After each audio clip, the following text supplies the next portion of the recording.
ഒരു നിവൃത്തിയില്ലെങ്കിൽ റബ്ബെ ആരെങ്കിലും ഒന്ന് വന്നെങ്കിൽ എൻ്റെ കുട്ടിക്ക് കൈ പിടിച്ചു കൊടുക്കാം എന്ന് വിചാരിക്കും.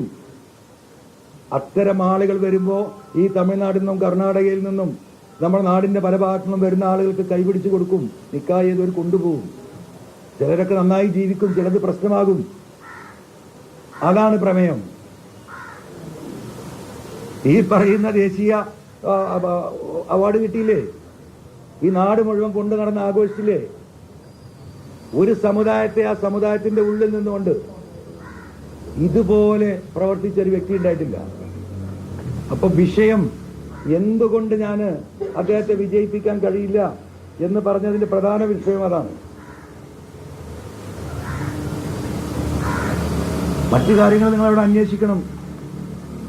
അവിടുത്തെ റിയലിസ്റ്റികമായി ബന്ധപ്പെട്ട് നിൽക്കുന്ന സകലമാന ആളുകളും അദ്ദേഹത്തിനെതിരാണ്. കാരണം എന്താ, റിയൽ എസ്റ്റേറ്റ് കച്ചവടത്തിൽ എന്തെങ്കിലും തർക്കമുണ്ടായാൽ അപ്പ പുള്ളി ഒരു ഭാഗം അദ്ദേഹത്തിന് എടുത്തില്ലു. അനീതിയുടെ ഒപ്പം നിൽക്കുന്നവർ ആ ഒരു വിഭാഗത്തെ ഭീഷണിപ്പെടുത്തി പണം വാങ്ങുന്നു. ഞാൻ പറയുന്നതല്ല, അവിടെയുള്ള ജനങ്ങൾ പറയുന്ന, അതിൽപ്പെട്ടവർ പലരും ഈ കൂട്ടത്തിലുണ്ട്, ഈ നിൽക്കുന്ന കൂട്ടത്തിലുണ്ട്.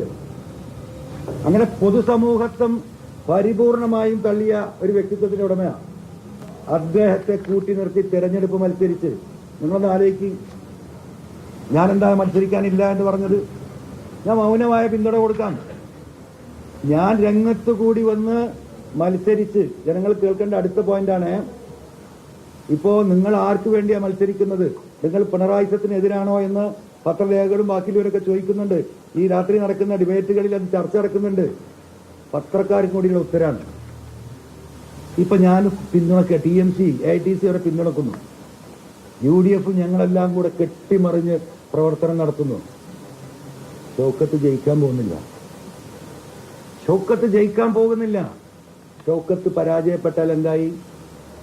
പിണറായിസുണ്ടോ ഈ നാട്ടിൽ? പിന്നെ PV അൻവർ കഴിഞ്ഞ 9 മാസമായി ആവർത്തിച്ച് പറഞ്ഞുകൊണ്ടിരിക്കുന്ന കുടുംബാധിപത്യവും പിണറായിസവും മരുമോനിസവും പിന്നെ കേരളത്തിന്റെ മണ്ണിൽ മൂടപ്പെട്ടില്ലേ? PV അൻവർ ഉയർത്തിയ മുദ്രാവാക്യത്തിന് എന്തടിസ്ഥാനം? ഈ ഗവൺമെന്റിനെതിരെ എന്ത് ജനവികാരം? തീർന്നില്ലേ രാഷ്ട്രീയം?